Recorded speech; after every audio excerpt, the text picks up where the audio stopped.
Podcasting from Mega Manila and streaming on the World Wide Web. We are Crusaders Broadcasting System, DWAD. 1098 AM. Now radio. Up next on DWAD, The Truth Doctors on Air. Yo, sa panahon ng ingay at chismisere, isang boses lang ang malinaw. The Truth Doctors on Air! Balita'y sinasala, hindi basta inuulit. Sa dami ng kwento, facts lang ang pinipilit. Mabilis ang headline, pero kami mainggan. Bawat detalye sinusuri, nililinaw agad. Hindi hype, hindi fake, walang paandar. Katotohanan ng gamot, diretsong standard. Kung gusto mo ng linaw sa gitna ng gulo, dito ka makinig, kami ang resibo. Oh, the truth, yeah! Balitang totoo, malinaw at fair. Kung we uncover the truth behind the news. Walang bias, walang kulay, facts lang ang root. Walang palabas, walang kinikilingan. Bukas ang usapan, may paninindigan. Sa isyu mainit, sa balitan bago. Inaalam ang totoo, hindi chismis, hindi haka-haka lang to. Hold the truth, yeah! Balitang totoo, malinaw at fair. Kung we uncover the truth behind the news. Walang bias, walang kulay, facts lang ang root. Walang palabas, walang kinikilingan. Bukas na balitang may paninindigan. Makinig, makaalam, maging mulat at truth on air. We uncover the truth behind the news. Yo, sa panahon ng ingay at chismis,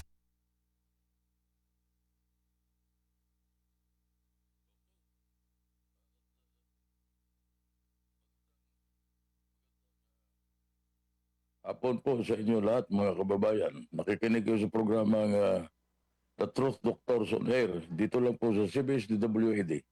1098 kHz sa inyong mga talapitan. Magandang hapon na Dr. R. Magandang hapon, Dr. J. Kamusta tulog mo? Hindi pa tayo nakakatulog. Pero maganda tulog natin kagabi.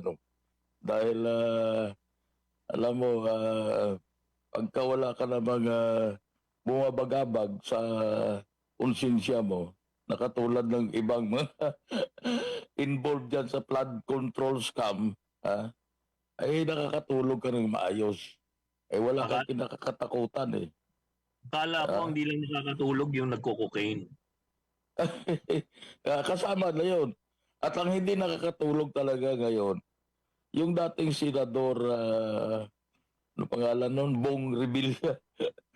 Dahil ang kanyang motion na siya ilipat doon sa custodial center sa Krami ay hindi pinagbigyan ng korte.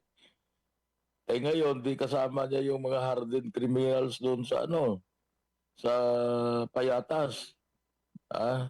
At of course, hindi siya komportable sa ganun dahil natural, naka-aircon ka sa bahay mo, malambot ang kama mo, may katabi ka na asawa, kasama mo pamilya mo. So doon, yun po ang mga kababayan at Dr. R, yun ang consequence na hindi naiisip nitong mga tao na gumagawa ng katiwalian. Hindi ko sinasabi na si Senator Revilla ay guilty, dahil yan ay nakalagay pa lang yan, suspect.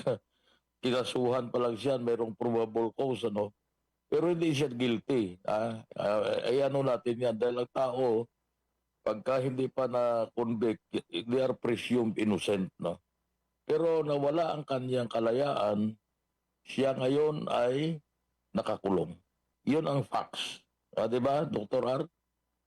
Kaya lang Dr. J, napaisip ako doon sa sinabi mo, Mauna pa si dating Senador Bong Revilla na makulong, umahold, Pero yung mga nabanggit na pangalan, lalo na yung mas marami doon ay sa lower house, kahit pag-iimbestiga, wala pang nangyayari. Kahit pagsamon yata ng DOJ, wala pang nangyayari. Yun ang nakakapagtaka na bakit itong mga pinangalanan na mga kongresista, hindi ko alam kung 6 o 8 na pinangalanan na talagang na araw-araw halos for the past nung nakaraang buwan, for the past several days na lumalabas ang kanilang mga pangalan. Ano, ayaw kong banggitin kasi alam nyo, sensitibo na issue yan eh. Pero bakit nagtataka tayo, sinabi nila kinasuhan sa ombudsman, anong ginagawa ng ombudsman sa ngayon? Iniimbestigahan? O bakit napakabilis ng sa kay Bong Revilla? Napakabilis. Oh. Totoo yan, no, Oo. Dr. J. No? Bukod kay Bong Revilla, parang nabasa ko isang dating congresswoman, no? Na Mitch Hayon yata, no? Nagtataka naman ako, bakit nauna pa yung mga sa kanila at yung mga nadawit na nakapwesto ngayon, hindi man nagagalaw. Kaya nga, yan lang nga. Tayo, hindi naman tayo abogado, no? Hindi naman tayo maalam sa batas. Kaya nagtataka lang tayo kung bakit ganyan, ano, may katulad ni Bong Revilla, nakasuhan siya, nakulong, non-billable. Pagkatapos itong ang iba na frozen ang kanilang mga deposito sa bangko, pero bakit hanggang ngayon ay hindi pa nakakasuhan? So hindi natin alam kung ano ang galaw at kilos ng ombudsman, ano, ang kanilang bilis o bagal ng kanilang investigasyon. Hindi natin nalalaman eh. Baka mamaya, pero hindi naman natin masasabi na kung kaalyado ng kasalukuyang administrasyon dahil natatanda natin si Senator Revilla, tumakbo yan. Kasama tayo sa unity team. Hindi unity team, sa pangkat ng unity team. Oh. At hindi lang nanalo. Dahil alam nyo bakit hindi nanalo? Hindi siya nanalo dahil kubalas siya kay Sara Duterte. Yun lang naman ang explanation doon eh. Kubalas siya kay Sara Duterte, hindi siya sumama, dati siya kasama, anong nangyari? Talo. Yan ang ano dyan eh. Kasi nakikita naman natin yung endorsing power. Kung makikita natin, dalawa na nangungulilat sa mga survey. Natandaan mo, Dr. R, sa anong nakarang halalan? Yung idol natin na si Senator Amy Marcos. At saka yung si Camille Villar, nangungulilat yun.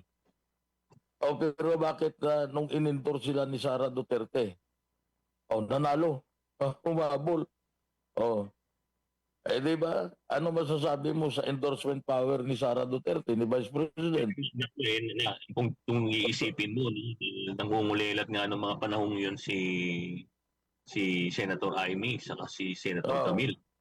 Pero mukhang merong kahiwagaan ng ang bawat endorsement ng Vice Presidente, no? Mukhang parang endorsement na may kahalong blessing no? Dahil hindi ka ba hindi I'm sure hindi lang tayo ang nagulat, no? I'm sure hindi lang tayo ang nagulat. Nagulat ang karamihan, lalo na yung mga kanilang katunggali na bigla na lamang sila pala ang papasok. Kaya nga binabantayan natin yan dahil siyempre nasa tayo, nasa media tayo, ano.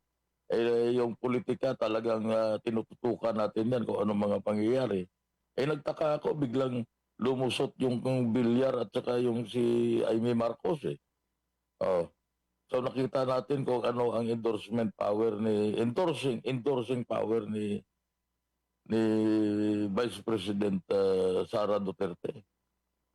At 'di ba? Nakita mo naman ngayon napanood mo ba yung lumabas yung survey, yung latest survey na online survey? Oo, lalo na yung online survey, yung huli lang, mga 2 araw pa lang yata lumalabas. 2 days ago yata. Yung official na online survey.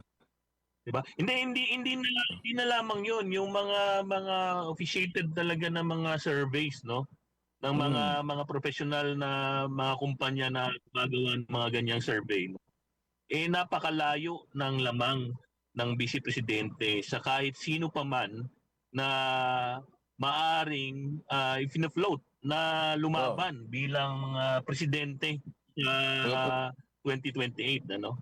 So medyo malayo talaga. Hindi lang medyo, malayo talaga. yung may interest na lumaban, ano?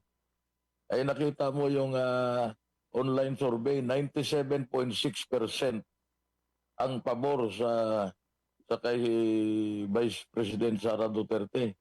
Pagkatapos ang sumunod, tatlo lang ang tinanong eh. Si Riza Ontiveros at saka itong si John Vic Remulla. Dahil si John Vic Remulla nagpahiwatig na gusto niyang tumakbong presidente, no? Walang masama. Sinasabi ko na, walang masama. Pag nag-ambisyon ka na gusto mo magpresidente. Pero nakita natin ang survey, 97.6% doon sa 1,400 plus na individuals na sinurvey, informal survey ang tawag doon, ano? Hindi dumaan yan sa katulad na ginagawa ng Pulse Asia o SWS. So that is an informal survey. Pero lumalabas na marami doon sa mga na-survey, 97% actually is for Sara Duterte. So ano masasabi mo dyan, Dr. R? Dr. Jane, gusto ko itang matanong, no, sa yung sa sinabi mo, no. Ang ibig mo bang sabihin o ang ibig mong patunguhan na maaring yung 97% na yan, o point something, no, maaring parallel sa kahit sino pa mang i-endorso ni Sara, no? Tama ba yan? Tama ba yung pagkaintindi ko niyan? Kasi ang tiwala ng tao, yung trust rating nga, di ba? Mas mataas si Sara Duterte kasi kay Pangulong Marcos. At aminin natin si Pangulong Marcos bagsak ang trust rating. Hindi ko alam kung minus negative, no? Negative. Pero kung titingnan mo sa surveys at saka even sa trust rating, ibig sabihin yan na ang taong bayan, as of the moment, no, hindi ko sinasabi na sa 2028, kasi ang dynamics ng politika, nagbabago naman eh. Hindi natin yan alam kung anong mangyari sa dako pa rin ng panahon. Pero kung titingnan mo sa ngayon, na kung itong sinasabi natin, ano, just in case, no, na wag naman sana na ini-impeach nila ngayon si Sara Duterte, si Vice President, ano. At kung ma-impeach man, sabihin na natin, natanggal sa pwesto, hindi naman siya makukulong. Kasi kailangan kasuhan pa rin siya sa korte, sa labas, kung meron naman siyang katiwalian na nagawa. Dahil ang impeachment is a political exercise. Kung hindi wala siya masyadong marami kaalyado sa Senado, at nagkaroon ng 3/4 na 2/3 na boto na mapatalsik siya. Hindi siya pwede tumakbo, no? Yun ang realidad eh. Pero the point is, kahit palagay ko, akin ito, no? Opinion. Kahit sino ang i-endorso ni Vice President Duterte pagdating sa 2028, palagay ko mananalo eh. Kasi actually no, Dr. J, no, I share the same opinion, no. Opinion ko lamang dito. Dahil lamang sa sunod-sunod na paglabas ng mga resulta ng mga professional surveys, ika nga, at itong informal na online survey, no. Makikita natin yung trend, no. Makikita natin yung trend na laging nauuna si Sara.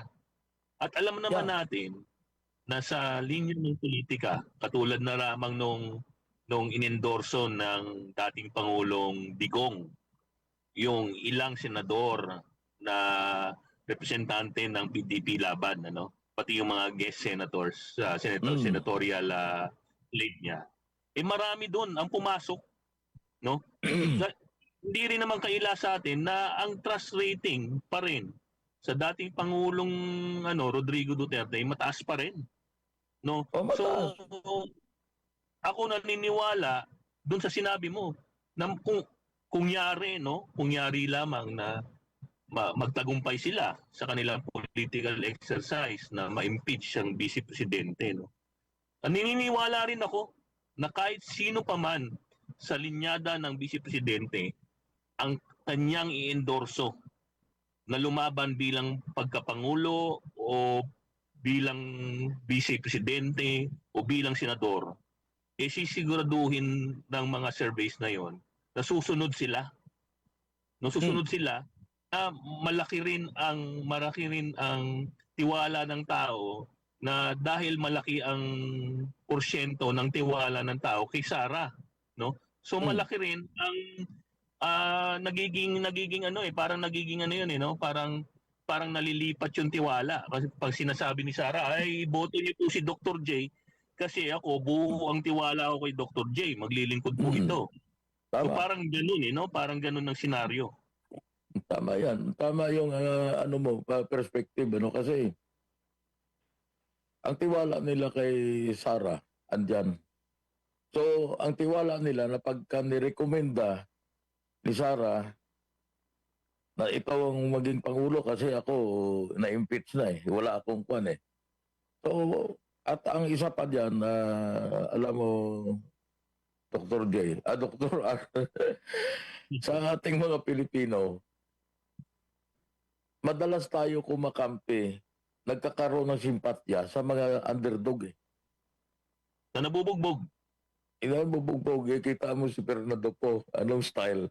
Pag sa pelikula, nagpapabugbog muna, inaapi muna siya.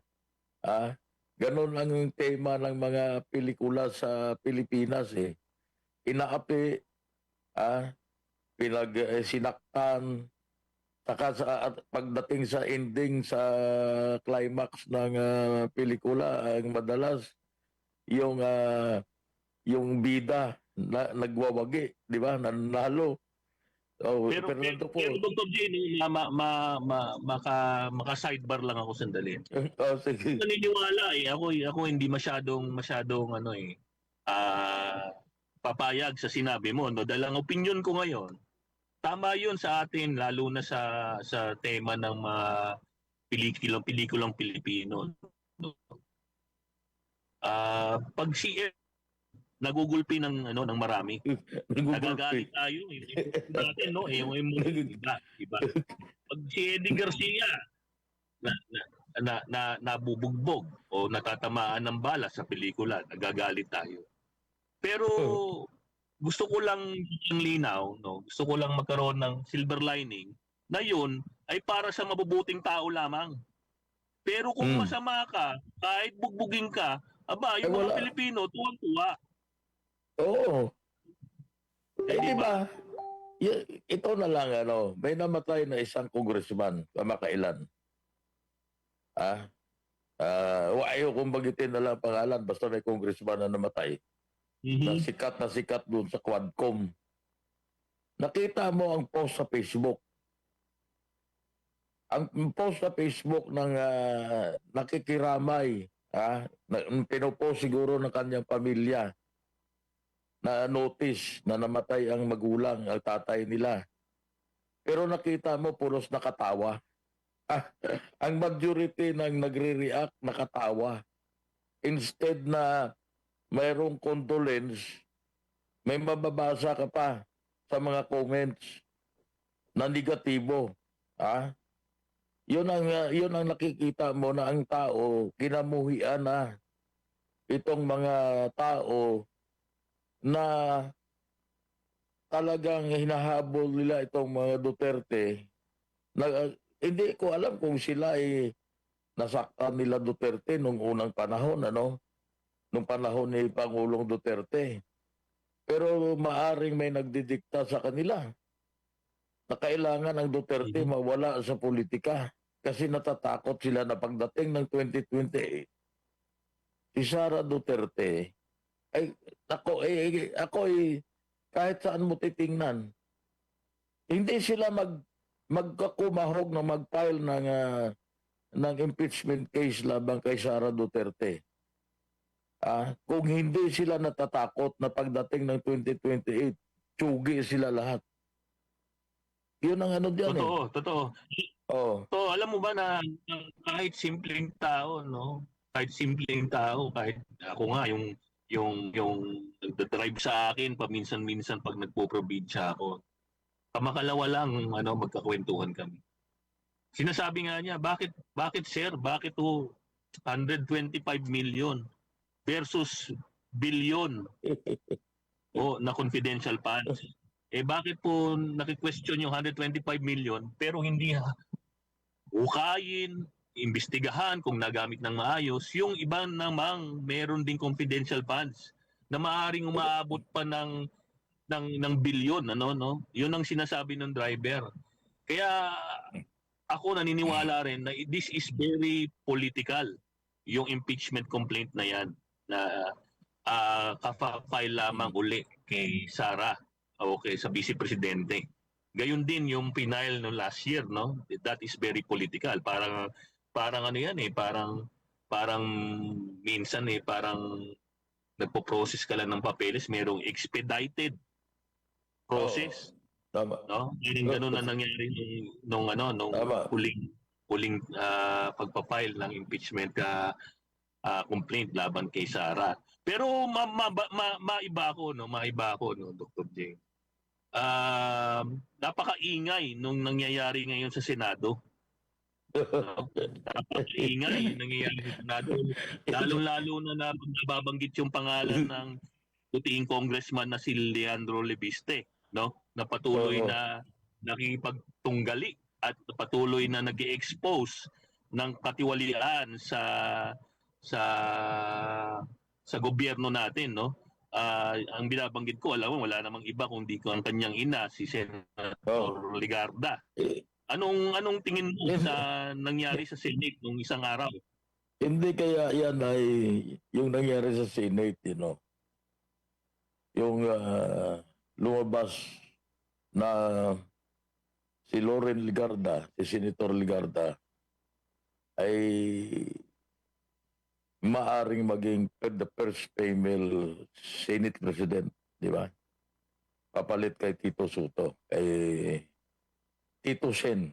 Tito Sen tawag nila dyan Ngayon, hindi kaya na ito ay parang ano tawag dyan inaalok para si Leandro na anak ni Senator Ligarda ay tumahimik. Ano sa tingin mo, Dr. R? Hindi kaya... Ako nagtatanong lang, pero ako rin may tatanong ako sa iyo, no? Kasi hindi ko lubos maisip na pwedeng mahiwalay yung nangyayari sa Senado doon sa maaaring pagpasa nung impeachment, nung articles of impeachment ni Vice Presidente sa Kongreso. At pag na-transmit ito sa Senado, siyempre ang kailangan ay two-thirds vote, ano? Two-thirds vote. Kung ang minorya ngayon ay magiging mayorya, hindi na sila makakuha kahit one-third vote. Wala so na. Kaya baka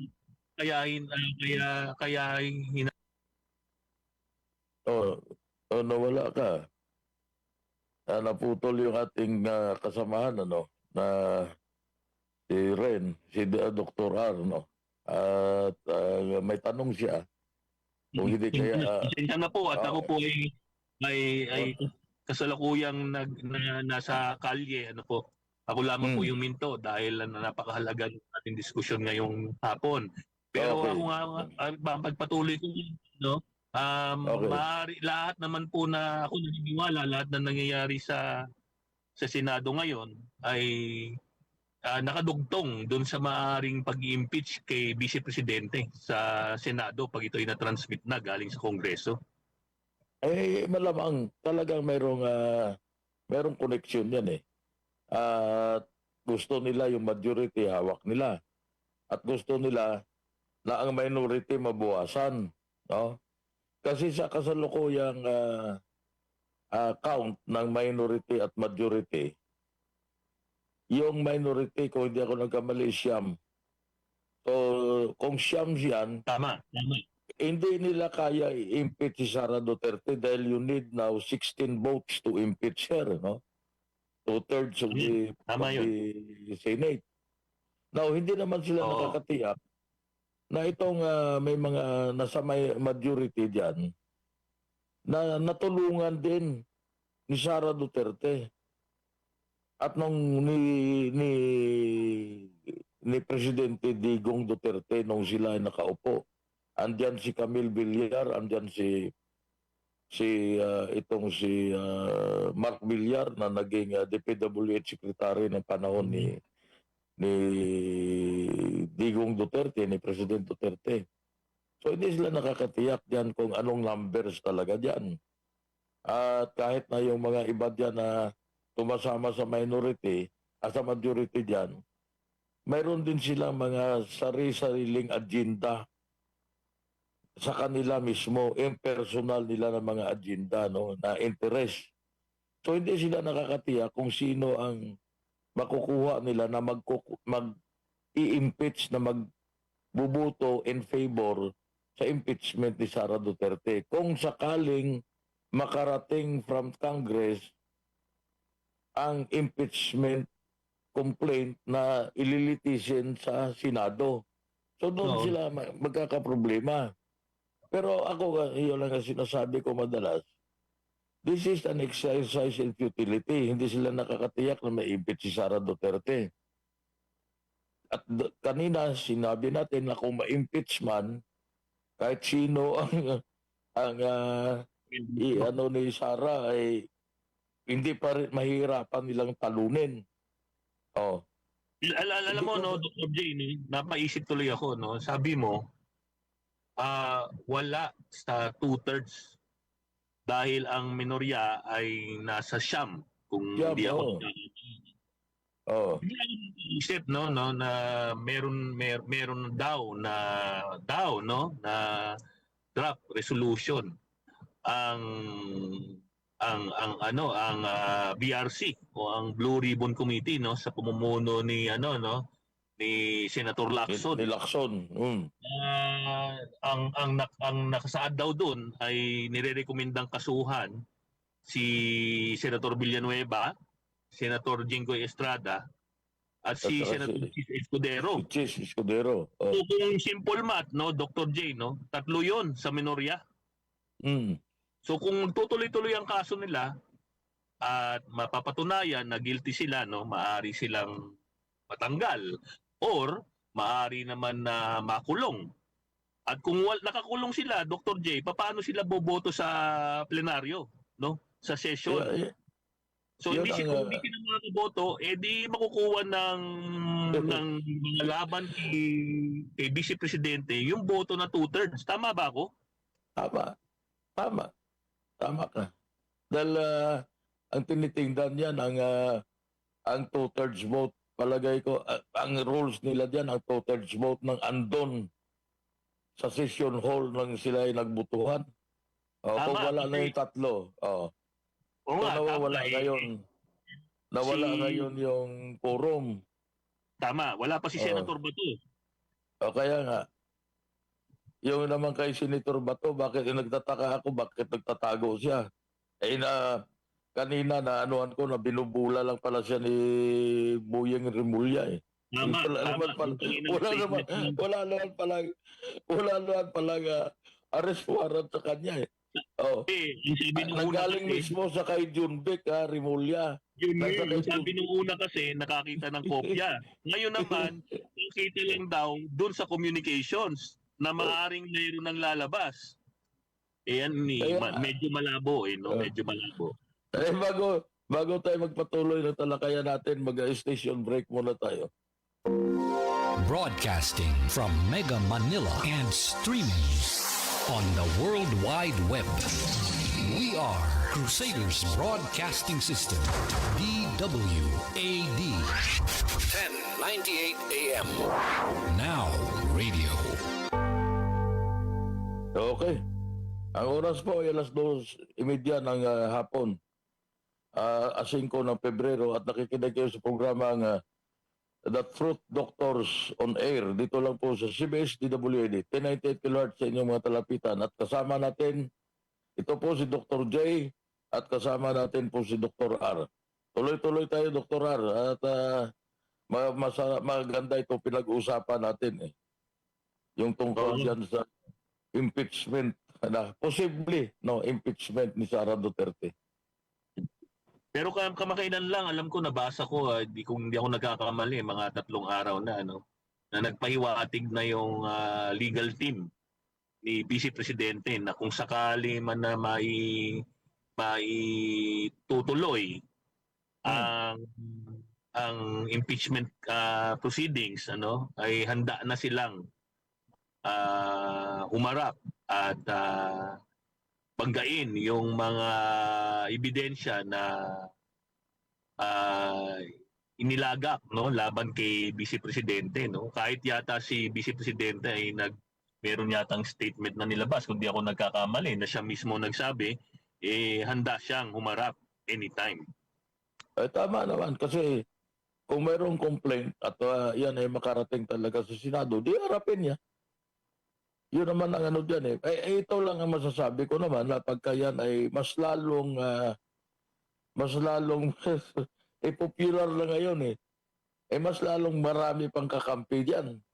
Hindi naman mawawala ang kakampi niyan. Mas lalong paiigtingin ngayon yung pagsimpatya sa kay Sara Duterte. Alam mo ako, naniniwala ako na Dr. J, sa aking obserbasyon, akin lamang po tong opinion,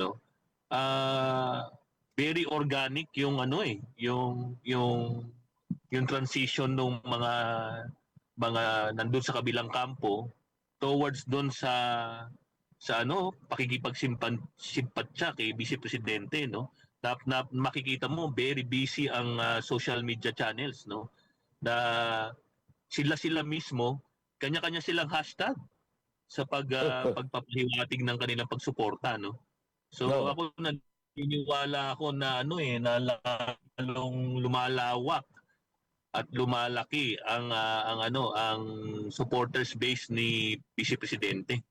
Lalong lalaki talaga yan dahil yun ang sinasabi ko, yung sympathy kinakawawa mo ng tao Ang tatay pinadala nyo sa kinidnap, pinadala. Ako kasi nasabi ko talaga kidnapping yon dahil hindi dumaan sa due process yung nangyari kay Pangulong Duterte.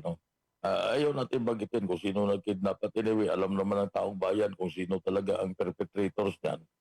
Pero pag hindi dumaan sa due process na sinasabi na wala namang warrant of arrest si Digong na nanggaling sa korte natin na local courts natin, o Philippine courts, paano mo ma-aristo si Digong? Paano mo mapadala sa Hague kung hindi mo kikidnapin? Maliwanag yan.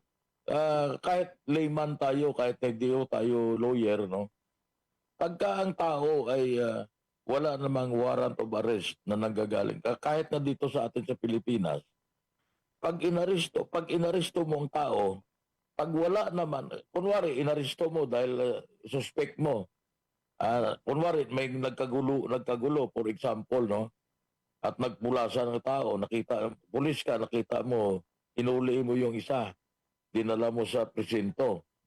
Kung walang maipapile na kaso, ito yung pagkaalam ko, within 36 hours, kung walang maipapile na kaso, kailan pawalan ninyo yung taong yan dahil walang kaso.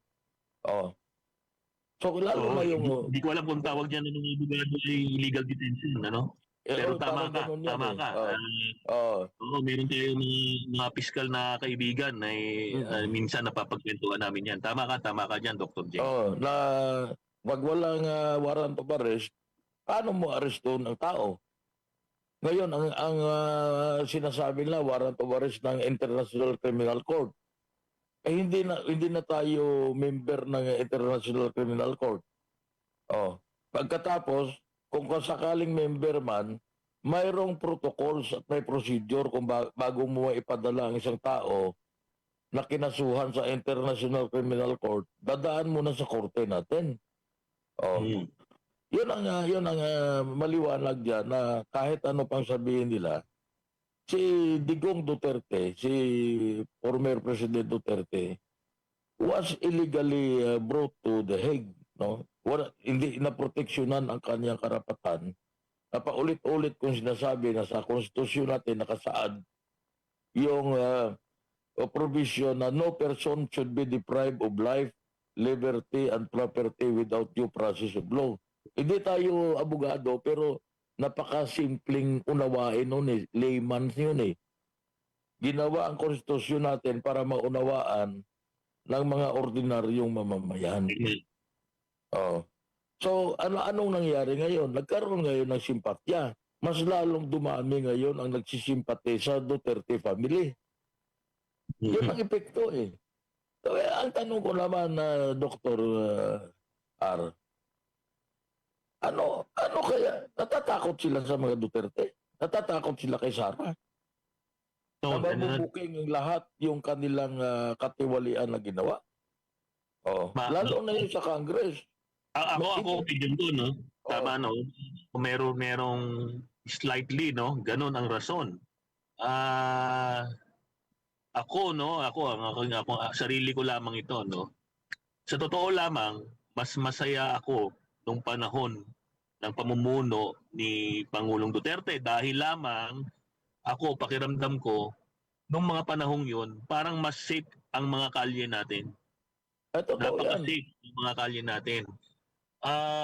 Kailan lamang, no, ako na ako'y naninirahan sa isang pribadong subdivision na one entry, one exit lamang, no. Pero nung last year, no, hindi magkukulang sa isang beses na pinapasok kami ng magnanakaw, no. We are a walled community, one entry, one exit. Ganun na silang katapang. And mind you, Dr. J, nagnanakaw sila sa umaga.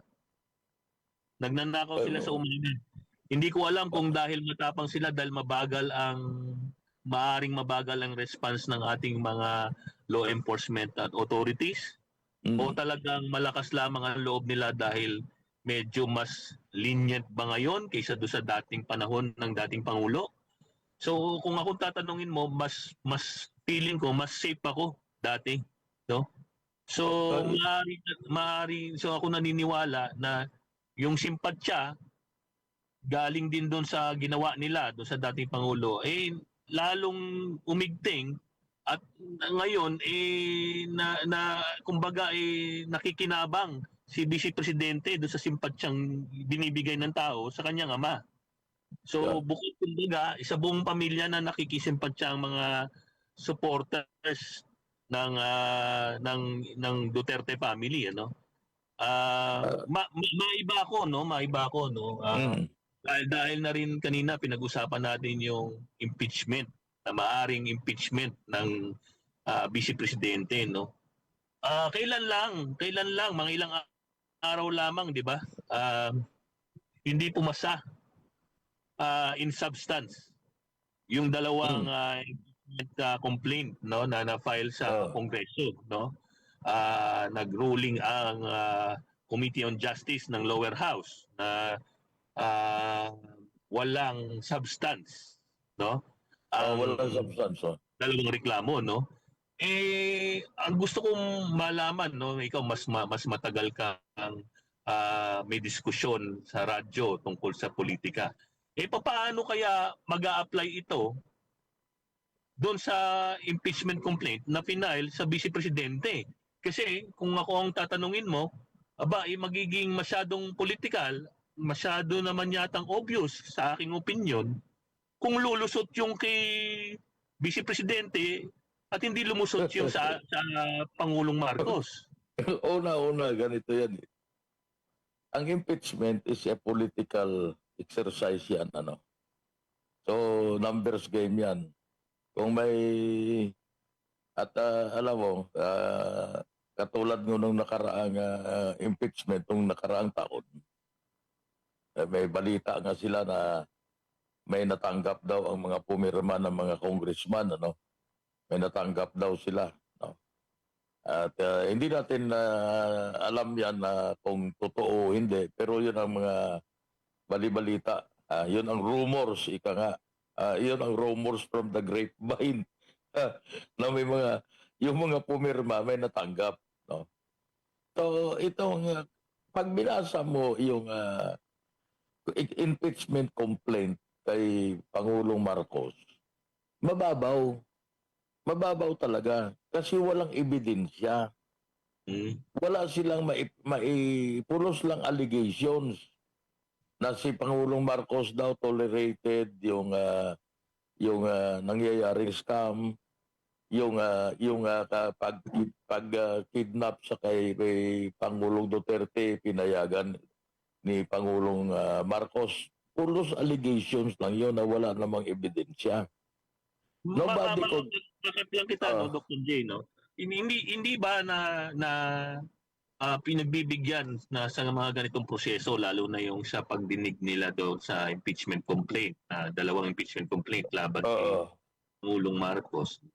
Hindi ba sa ganung proseso ay maaring ipatawag nila ang dalawang partido na nag-file ng mga impeachment complaint na ito para magbigay ng supplemental na ebidensya Yung witness.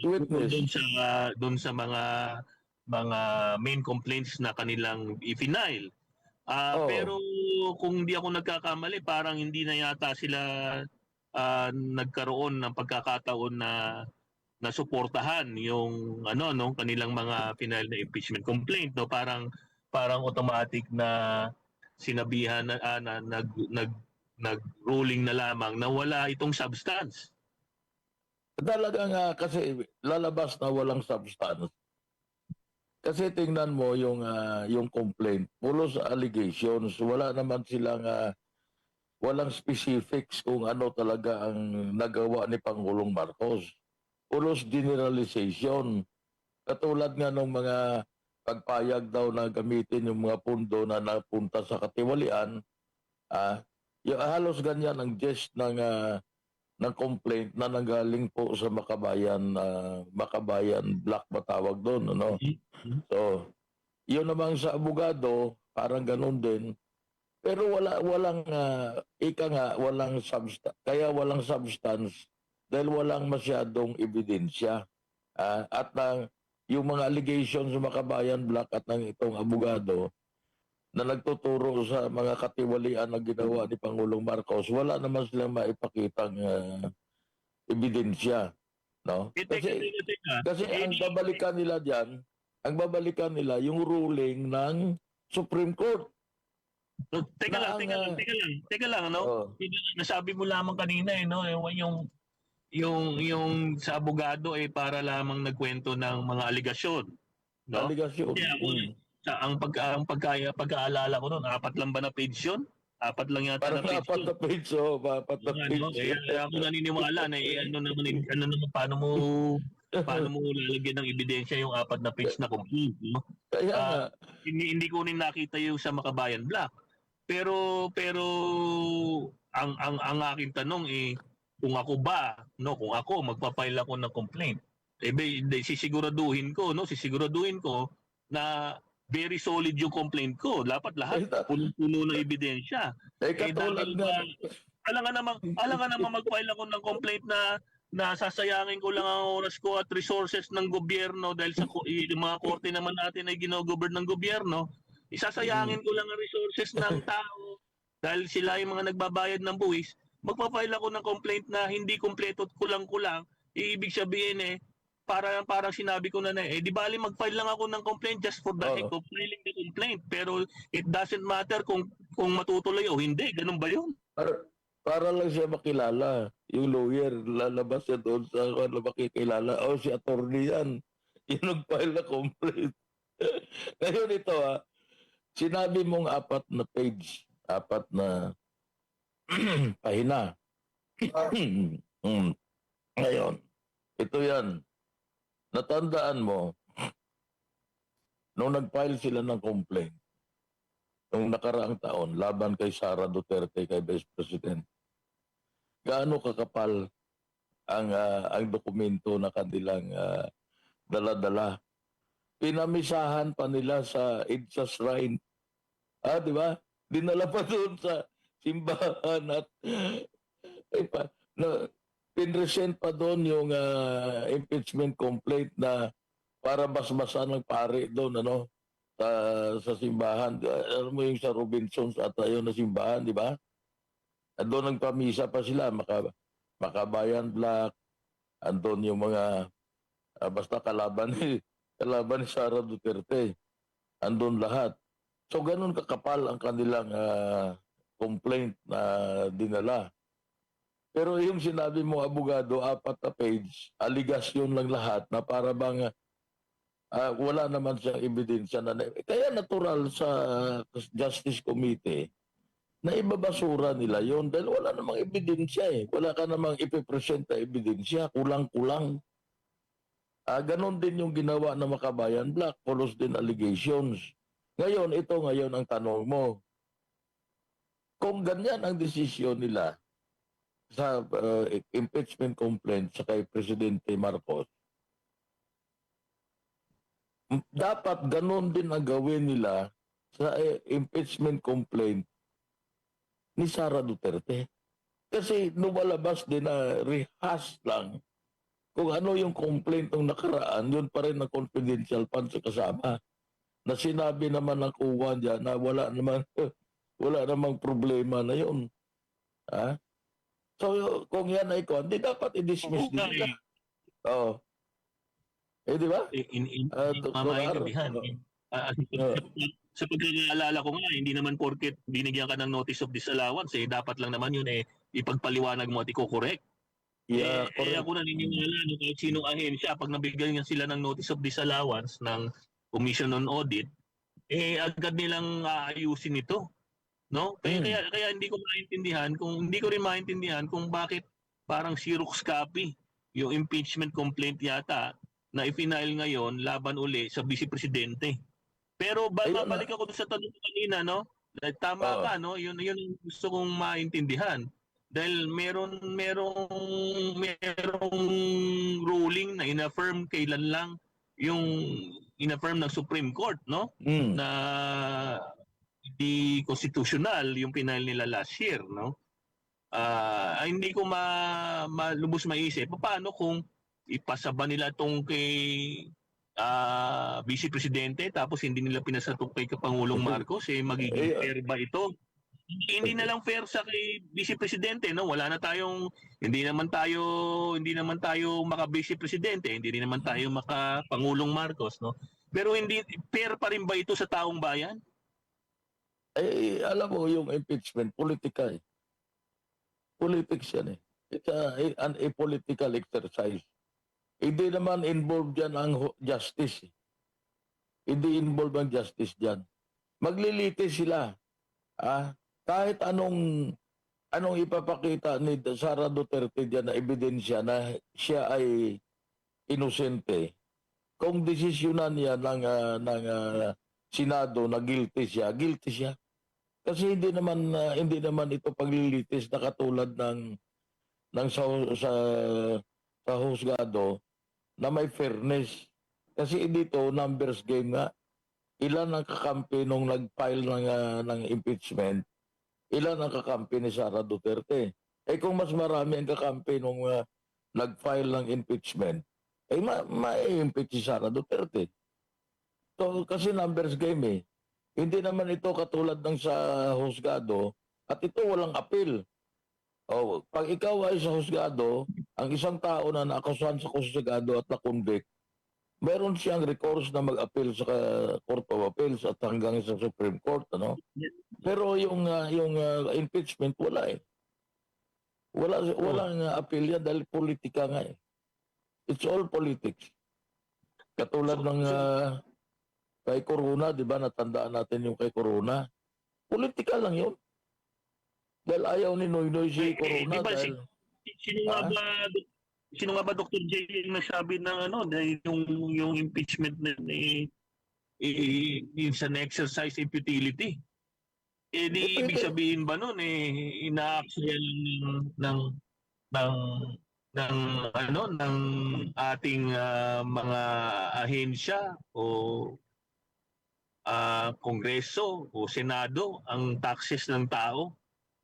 At ibig sabihin patas pa ba ito o maganda ba ang benepisyo? May benepisyo pa ba tayo dito bilang mga regular na Pilipino?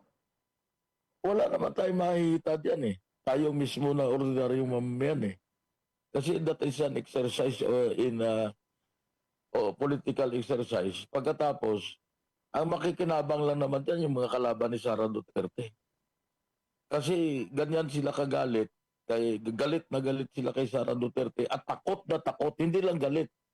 Kundi andun yung takot na baka pag naupo si Sara Duterte na Pangulo sa 2028, ay nako, hindi na nila magagawa yung katulad ng ginagawa nila ngayon. Yung katulad nung nagulantang ang taong bayan dyan sa flood control scam na yan. Mga ghost projects. Napakarami pa. Kung si Sara Duterte ang sakaling maging Pangulo sa 2028, baka mabuksan lahat yung katiwalian na yan na ginawa sa ngayon. Makikita ngayon kung anong nangyari talaga. Kasi sa ngayon, tayo mismo, ako mismo, in my personal opinion, hindi ako naniwala sa Blue Ribbon Committee sa ginagawa nila kasi parang may pinagtatakpan. Kulang-kulang ang kanilang mga resource person na pinapapunta. Katulad yan, yung lumabas doon na Gutaysa ba yan? Gutaysa, yung sarhinto na Marines. Nasaan na ngayon? Nawala na. Yung mga tumatanggap ng pera doon sa bahay ni Saldico, bakit hindi nila pinapatawag? Di ba may mga si Gutesa at saka kahit mismo itong si Undersecretary Bernardo na doon sila nagbibigay, may tumatanggap doon sa bahay ni Congressman Saldico. Bakit hindi nila patawag yun para magkaroon ng linaw? So yan, hindi ako niwala sa Blue Ribbon Committee ni Lacson na yan ay magbibigay ng tama na impormasyon sa atin, sa taong bayan. Dahil, ikaw naman, nung bata ka ba gumagamit ka ng tirador? Gumagamit ka naman siguro, no? Para natural. Minsan ay ibon, minsan ay prutas, no? Bibili ka ba naman ng tirador na baliktad ang bato ay papunta sa iyo? No? Bakit tayo sa probinsya? Ang tirador is part of your gadgets. Wala tayong mga cellphone ng araw. So ang tirador, kasama mo yan, nasa bursa mo yan. At yung bato na pinipili mo doon sa tabing ilog na medyo bilog-bilog, yun ang bala ng tirador mo. Mabalik ako, isang tanong na lamang, no, Dr. J. So, in your own opinion, no, ang sakaling pagtanggap o pagsoy ng bagong impeachment complaint kay Vice Presidente, ay tingin mo ba ay, in your own opinion ito, no, ay magiging hindi patas ang itsura dahil lamang din na kanila rin namang nilaglag na in essence ang dalawang impeachment complaint na pinail versus naman sa Pangulong Marcos? Kung titingnan mo yung sa aspeto ng impeachment talaga, walang fairness dyan. Hindi talaga patas yung mangyayari dyan kasi pag lumusot yan sa Justice Committee at dinala nila sa plenary at pagbubutuhan yan at nanalo sa plenary na dadalhin ngayon ang impeachment, kasi wala namang fairness dyan kasi political exercise yan Gusto nila matanggal si Sara Duterte as Vice President. At ang consequence kasi dyan na pag natanggal siya, hindi na siya pwedeng tumakbo sa 2028. Yun ang consequence dyan na Kaya nga nababanggit ko kanina pa, takot na takot sila kay Sara Duterte. Kasi alam mo, ang isang tao, napapansin mo, Dr. Arno, na si Vice President Sara Duterte tahimik.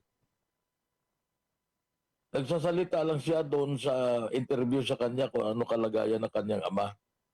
Yun ang mga nakikita kong interview sa kanya. Yung sa ama niya, inaalaman ko kamusta si dating Pangulong Duterte, no?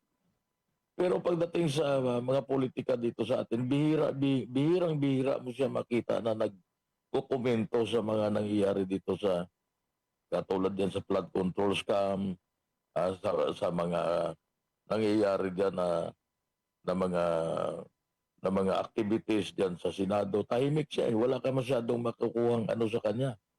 So pero kung ganyan ang titingnan natin, alam mo may kasabihan ng dati ang na ano tayo na may kasabihan sa English na deep water runs silent. Tahimik lang ang malalim na kwan ano. So hindi natin alam kung ano sa loobin ng ating Vice President. At hindi rin naman natin alam kung ano ang mga taktika o strategy na ginagawa ng kanyang mga pangkat o kanyang mga abogado. We will never know that as of this moment. Ano. Pero yun lang, one thing is very clear, no? Maliwanag na itong mga kalaban ni Vice President Sara Duterte ay takot na siya ay magiging presidente sa 2028. So yun ang maano ko kasi ang impeachment is a political exercise. Wala hindi kailangan diyan na by fairness o by justice. Wala diyan eh. Kasi politika yan eh. Kalaban ka sa politika, di alisin ka namin. Ganun lang yan. So in short, kasimple. wala tayong benepisyo. Walang benepisyo ang regular na Pilipino. Ang taong bayan, walang benepisyo diyan. At it's just a waste of money and time for both Senate and Congress. Pero kasi yan ay politika, sa kanila, advantage, natitinitingnan nila na maging advantageous sa kanilang mga personal na interest pagdating ng 2028 kung wala si Sara Duterte. Pero doon sila nagkakamali. Sasabihin ko na ngayon, nagkakamali sila. Tama. Nagkakamali sila. Oh. Tama. Wala na tayo masyadong oras. At ano pa bang maitatanong? medyo nakaka parang tumaas yung yung blood pressure ko sa diskusyon natin, no. Pero sana maliwanagan yung yung mga congressman diyan, no, yung mga congressman na binoto naman natin, no, tayo rin naman bumoto sa kanila. Huwag nilang sayangin ang resources ng bayan, na lalo na yung mga galing doon sa mga regular na Pilipino, yung mga taxes, doon rin naman nanggagaling yung nilang ginagastos, no. Yun lamang ang aking tayo may papaalam na sa mga nakikinig sa amin sa radio, sa DWAD. Abangan nyo yung susunod na programa, yung kay Kamintong Laurel at kay Cathy Cruz. At magpapaalam na tayo, Dr. R. Papaalam na tayo. Okay. Opo, salamat po sa ating mga tagapakinig. Kita-kita po muli tayo sa Lunes, alas 10 hanggang alas 3 dito sa ating paboritong station, CBS DWAD. Ito yung si Dr. J. Nagpapaalam din. Maraming salamat sa inyong pakikinig at panonood kung nanonood kayo sa Facebook. At abangan nyo kami sa susunod na linggo sa Lunes 2 to 3 in the afternoon. The Truth Doctors on Air. Dito lang po sa CBS DWAD. 1098 kilohertz sa inyong mga talapitan. Magandang hapon at maraming salamat sa inyong pakikinig. Walang kulay, facts lang ang rule. Walang palabas, walang kinikilingan. Bukas ang usapan, may paninindigan. Sa isyu mainit, sa balitang bago. Inaalam ang totoo, hindi chismis, hindi haka-haka lang to. Hotas on air, balitang totoo, malinaw at fair. Uncover the truth behind the news. Walang kulay, facts lang ang rule. Walang palabas, walang kinikilingan. Bukas na balitang may paninindigan. Makinig, makaalam, maging mulat at hotas on air. We uncover the truth behind the news.